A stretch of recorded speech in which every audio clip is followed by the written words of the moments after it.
선을 이루시는 하나님이란 제목으로 하나님 말씀 함께 나누고 기도하도록 하겠습니다.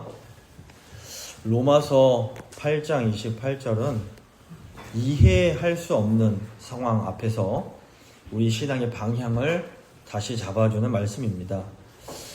오늘 저희는 이제 2년 동안 함께 예배드리던 공동체가 다시 예전의 모습으로 돌아갈 수 있는 그런 상황 앞에 있습니다.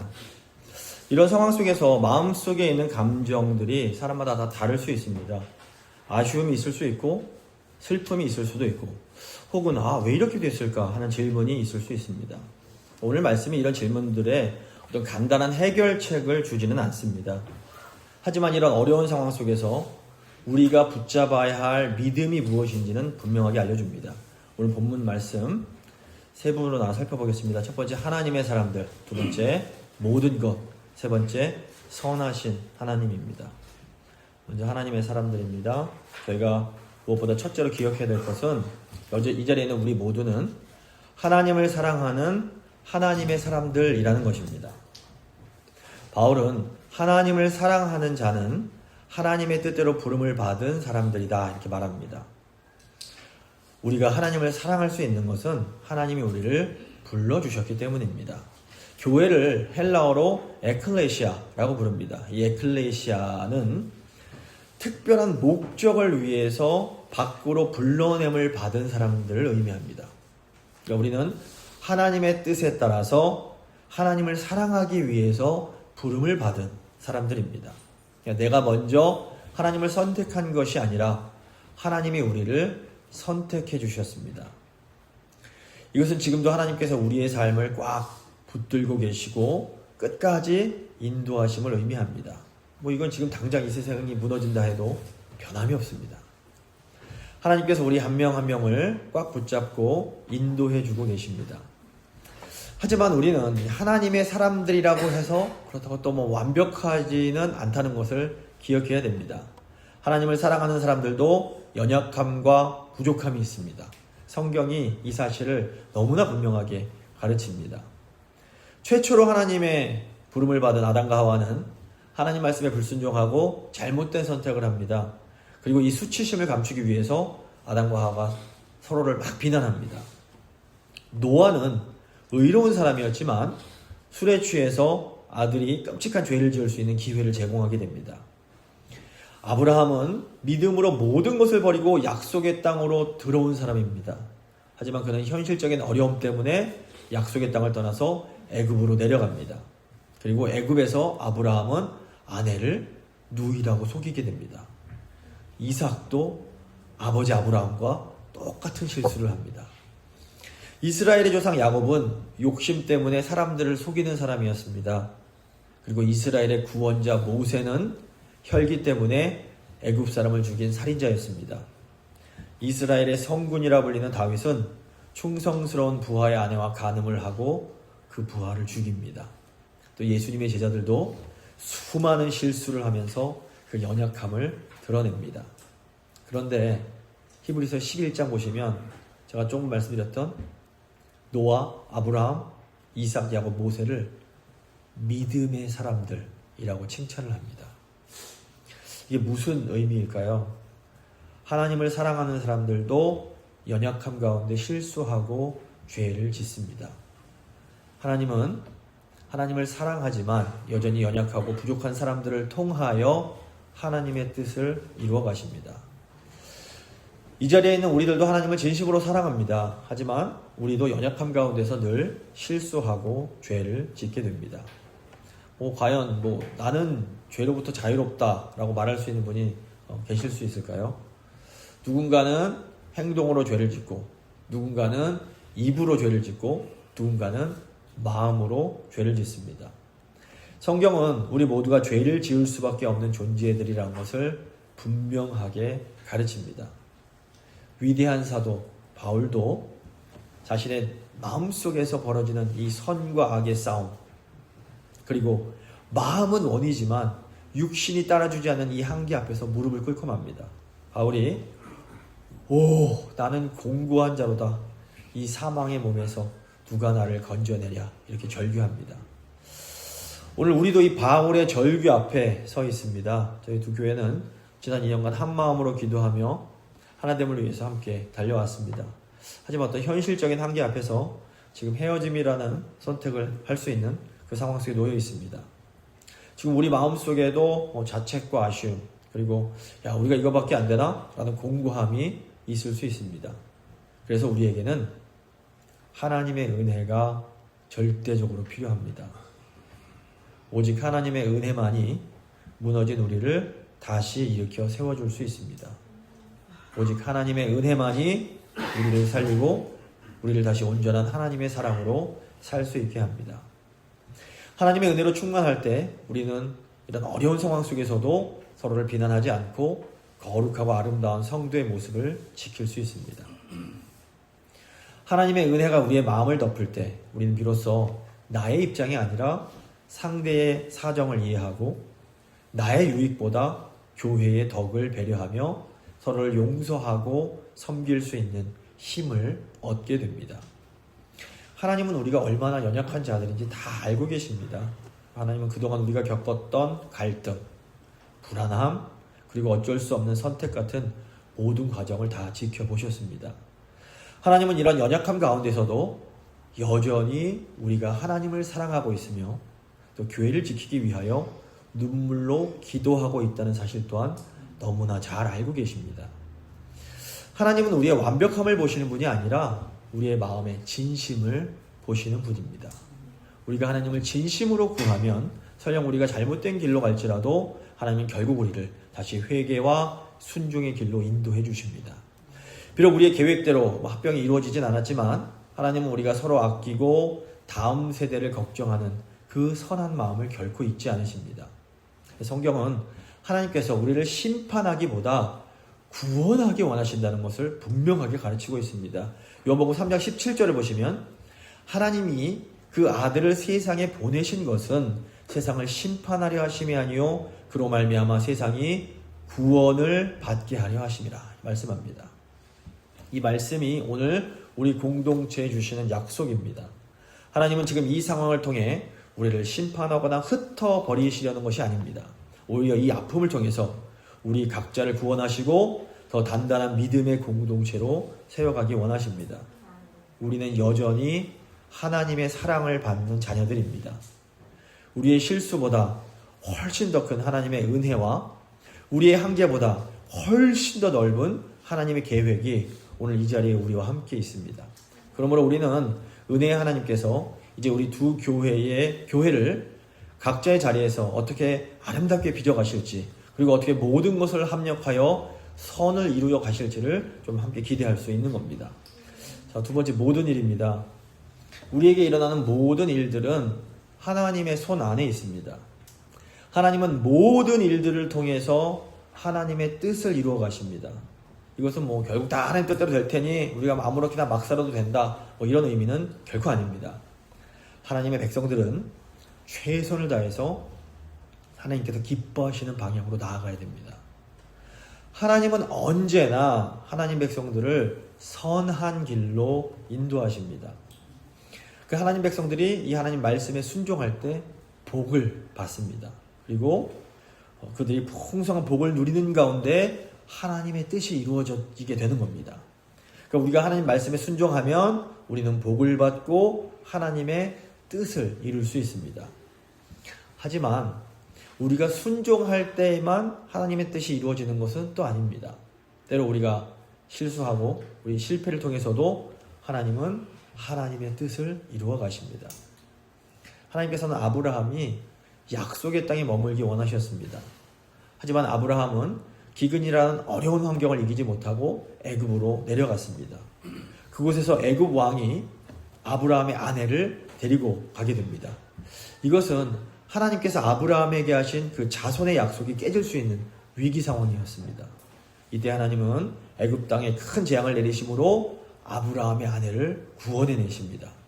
비록 아브라함이 연약하여 잘못된 길로 갔지만 하나님은 자신의 약속을 잊지 않으시고 그를 구원해 내신 겁니다. 성경을 보시면 하나님의 백성들이 자주 하나님께 불순종하고 반항을 합니다. 하나님 백성들이 불순종할 때 하나님께서 그 백성들을 징계하십니다. 근데 이 하나님의 징계는 하나님의 사랑의 또 다른 표현입니다. 하나님이 자기 백성을 미워해서가 아니라 너무 사랑해서 아들을 징계하시는 겁니다.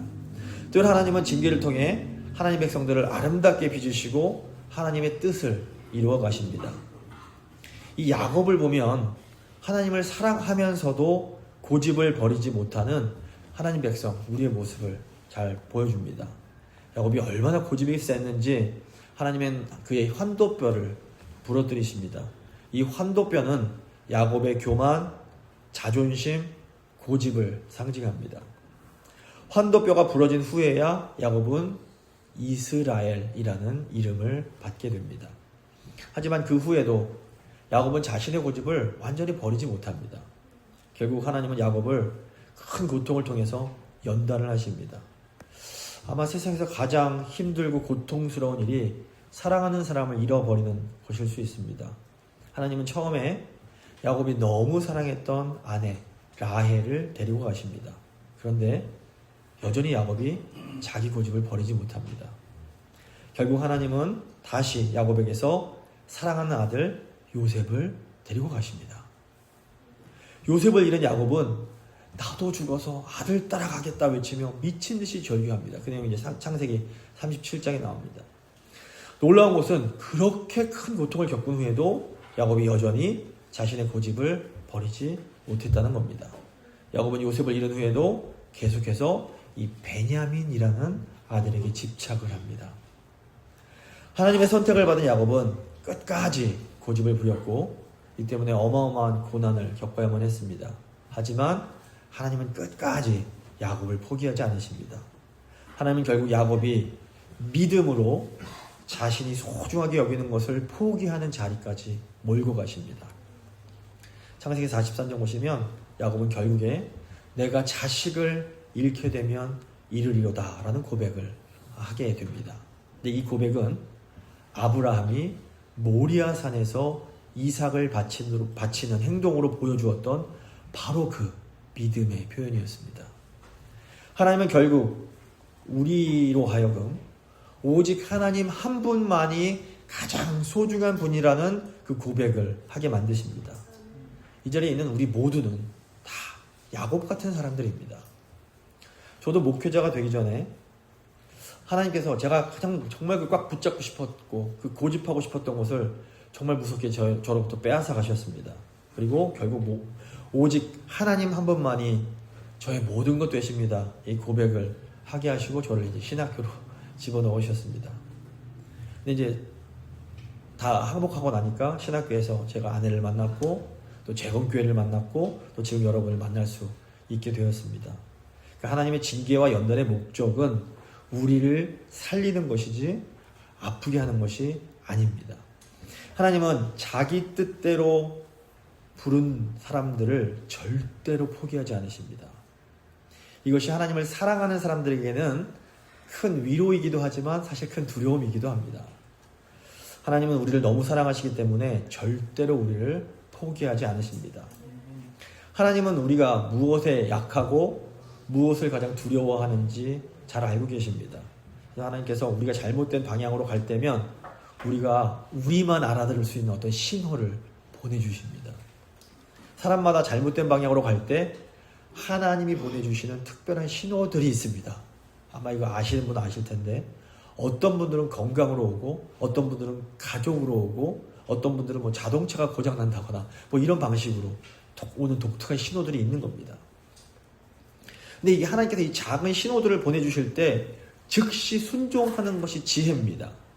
하나님께서 보내주시는 신호를 계속해서 우리가 무시하면 결국 요나처럼 큰 물고기에 삼켜지게 됩니다. 아시는 것처럼 하나님께서 요나에게 니누에로 가서 말씀을 전하라고 말씀하십니다. 하지만 요나는 이 하나님 말씀을 거부하고 다시스로 정반대 방향으로 가는 배를 탑니다. 처음에는 모든 게 잘 풀리는 것처럼 보였습니다. 하지만 하나님께서는 요나가 잘못된 길을 가고 있다는 신호들을 계속해서 보내주십니다. 처음에는 요나가 탄 배에 큰 바람과 큰 폭풍을 보내십니다. 하지만 요나가 이 신호를 무시하고 배 밑으로 깊이 내려가서 깊은 잠을 자버립니다. 그러자 하나님께서 요나에게 그 배의 선장을 보내셔서 또다시 신호를 보내십니다. 하지만 요나는 그 선장의 말도 듣지 않습니다. 하나님은 요나가 결국 제비에 뽑히게 하심으로 또다시 요나에게 신호를 보내주십니다. 결국 요나가 자기 잘못을 깨닫고 나를 들어서 배 밖으로 던지라고 말을 합니다. 하지만 하나님은 요나를 끝까지 포기하지 않으시고 큰 물고기를 준비하십니다. 그리고 그 물고기 뱃속에서 드디어 요나가 회개를 하게 됩니다. 요나가 하나님 말씀에 따라서 니느웨로 가서 하나님의 심판을 선포합니다. 근데 니느웨 모든 백성들이 하나님께 회개를 하고 하나님께서 니느웨를 용서하십니다. 이때 요나의 고집이 또다시 드러납니다. 요나는 니느웨를 용서하신 하나님께 불같이 화를 내면서 따집니다. 근데 이런 고집스러운 요나의 모습이 바로 하나님의 백성인 이스라엘의 모습이자 또 지금 우리들의 모습입니다. 요나가 바로 요나인 겁니다. 놀라운 것은 하나님께서 이런 요나를 포기하지 않으셨다라는 겁니다. 요나의 메시지는 하나님께서 니느웨를 용서하시는 그 말도 안 되는 자비와 은혜로 여전히 고집 피우고 여전히 불평하는 요나와 이스라엘을 끝까지 포기하지 않으시고 설득하신다라는 겁니다. 하나님께서 지금 이 순간에도 이 엄청나게 큰 사랑으로 우리를 품어주고 계십니다. 하나님은 아브라함의 실수 속에서도 그의 아내를 지키셨고 야곱의 고집 속에서도 결국 잃게 되면 잃으리로다 라는 신앙의 고백을 받아내셨습니다. 어쩌면 지금 우리에게 필요한 것은 야곱처럼 절대로 잃고 싶지 않은 그것을 포기하는 것일지 모릅니다. 야곱이 꽉 붙잡고 있던 베냐민을 손에서 놓았을 때에 비로소 죽은 줄 알았던 요셉을 만나게 됩니다. 우리가 꽉 붙잡고 있던 계획을 내려놓을 때 하나님은 우리가 상상하지 못했던 새로운 선을 시작하시는 겁니다. 성경은 분명히 모든 것이 합력하여 선을 이룬다라고 약속합니다. 때로 우리가 마주하는 상황이 너무 힘들고 이해가 되지 않을 수 있습니다. 왜 하필 지금인가? 왜 꼭 이런 방식이어야 하는가? 라는 질문들이 꼬리에 꼬리를 물 수 있습니다. 하지만 하나님은 이 모든 이별과 눈물, 아쉬움과 막막함을 하나하나 엮어가고 계십니다. 위대한 화가는 어두운 색과 밝은 색을 겹쳐 칠해서 명작을 완성해냅니다. 마찬가지로 하나님은 우리의 슬픔, 우리의 기쁨을 다 합쳐서 우리에게 가장 선한 결말을 선물해 주실 겁니다. 하나님은 우리를 절대로 포기하지 않으십니다. 비록 우리가 서로의 손을 잠시 놓지만 우리 모두의 손을 꽉 붙들고 계신 하나님의 그 강한 손은 결코 우리를 놓지 않으실 겁니다. 마지막 좋으신 하나님입니다. 하나님은 선한 분이십니다. 선하신 하나님은 결국 우리에게 가장 좋은 것을 주십니다. 물론 하나님께서 이루시는 선이 우리가 기대했던 결과와 반드시 일치하지 않을 수 있습니다. 하지만 하나님의 어리석음이 사람의 지혜보다 더 지혜롭고 하나님의 약함이 인간의 강함보다 더 강합니다. 우리는 지금의 상황을 다 이해하지 못할 수 있습니다. 하지만 하나님의 선한 손이 지금도 우리를 붙들고 있습니다. 저희가 지난 2년 동안 하나됨을 바라보면서 연합을 해왔습니다. 이 합병이란 것은 두 사람의 결혼과 같습니다. 결혼은 두 사람이 연합해서 하나가 되는 것이지 한 사람이 사라지는 게 아닙니다. 마찬가지로 합병 역시 두 교회가 하나가 되는 것이지 한 교회가 그냥 사라지는 게 아닙니다. 두 사람이 결혼을 하면 함께 자녀를 낳아 기르면서 힘을 합쳐 새로운 가정을 세우게 됩니다. 합병은 두 교회가 함께 믿음의 자녀를 낳아 기르면서 새로운 믿음의 공동체를 세워가는 겁니다. 그러니까 서로 너무 사랑하는 부부도 갈등이 없을 수 없습니다. 하지만 갈등을 통해서 서로를 조금 더 알아가고 사랑을 통해서 그 차이를 극복하게 되는 겁니다. 저희는 지난 2년 동안 함께하면서 서로를 더 깊이 알아갈 수 있었습니다. 비록 지금은 어쩔 수 없는 사정으로 잠시 이제 떨어질 수도 있는 그런 선택을 했지만 우리가 주님 안에서 한 가족이라는 사실은 지금도 여전히 변함이 없습니다. 우리가 기억해야 할 것은 우리가 함께 했던 지난 2년이 결코 헛된 시간이 아니었다라는 겁니다. 저희가 지난 2년 동안 같은 공간에서 예배했고 같은 말씀을 들었고 함께 아이들을 품었습니다. 이 시간 동안 다음 세대는 우정을 나눌 수 있었고 청년들은 새로운 신앙 공동체를 경험했고 어른들은 서로 다른 성도들을 품는 그런 법을 배우게 됐습니다. 만약 이 시간이 없었다면 우리 다음 세대들은 더 외로웠을 것이고 우리 신앙의 활기도 더 약해졌을 것입니다. 하나님은 결코 헛된 시간을 허락하지 않으십니다. 그럼에도 솔직히 저는 현재의 상황을 제 머리로는 다 이해할 수 없습니다. 하지만 어쩌면 항상 함께 가는 것만이 정답은 아닐 수도 있습니다. 때로는 서로를 원망하지 않기 위해 서로를 다치지 않게 하기 위해서 또 잠시 떨어지는 것이 믿음의 선택이 될 수도 있습니다. 성경을 보시면 아브라함과 롯도 갈라섰고 바울과 바나바도 다른 길을 갔습니다.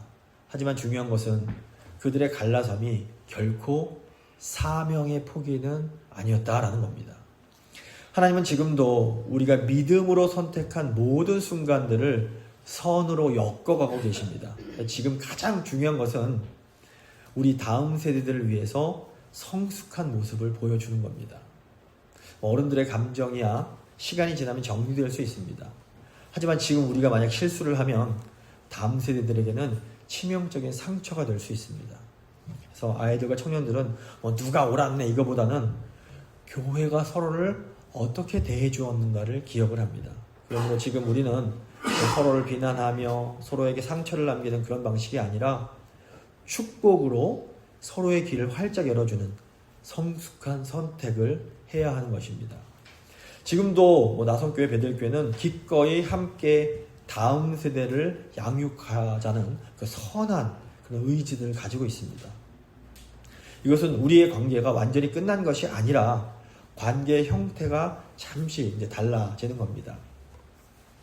때로는 하나의 구조보다 하나의 방향이 더 중요할 수 있습니다.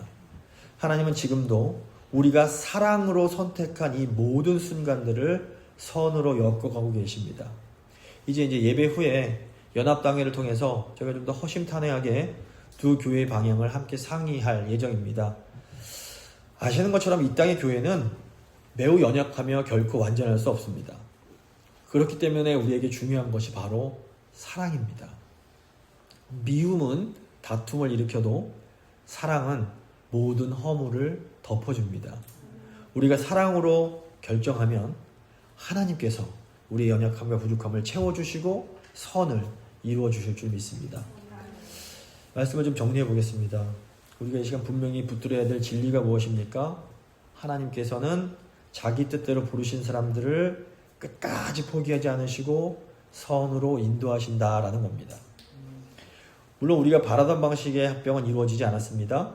하지만 이것이 하나님의 계획이 실패한 것을 의미하는 것은 아닙니다. 하나님께서 언제나 우리가 계획한 방식이 아니라 하나님이 정하신 방식으로 선을 이루어 가십니다. 정직하게 얘기해서 저희가 완전하진 않지 않았습니까? 함께 지내는 과정 속에서 여러 가지 연약함도 드러냈고 한계도 분명히 있었습니다. 하지만 하나님은 우리의 완전함을 근거로 일하시는 분이 아니라 그리스도 안에서 우리를 부르신 은혜의 약속 위에서 역사하시는 분이십니다. 예수 그리스도께서 이 땅에 오신 목적은 흠없는 공동체를 세우기 위함이 아니라 연약한 자들을 구원하시기 위함입니다. 십자가는 언제나 인간의 실패 위에 세워진 하나님의 구원의 방식이었습니다. 그러므로 우리는 이 상황 앞에서 서로를 판단하거나 책임을 전가할 이유가 전혀 없습니다. 오히려 우리는 지금 이 자리에서 하나님의 은혜가 아니고서는 우리는 결코 설 수 없는 존재라는 것을 다시 한번 확인하면 됩니다. 어쩌면 오늘 이후로 우리는 함께 가던 길을 잠시 동안 따로 걷게 될지도 모르겠습니다.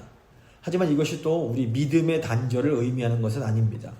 지금 우리에게 가장 중요한 것은 다음 세대들 앞에서 어떤 신앙의 모습을 남길 것인가 하는 겁니다. 우리 다음 세대들, 아이들과 청년들은 옳고 그름보다는 우리 사랑의 태도를 기억합니다. 그러므로 우리가 원망이 아니라 축복으로, 비난이 아니라 진정한 기도로, 실망이 아니라 소망으로 함께 이 시간을 통과해 가야 합니다. 예배 후에 좀 부탁드리는 것은 절대로 어떤 부정적인 말씀들은 하지 마시고 오직 감사와 축복의 인사를 나눠주시기를 간절히 부탁드립니다. 그리고 예배 후에 있을 연합당회의 결정 과정을 위해서 또 함께 기도해 주시기 부탁드립니다.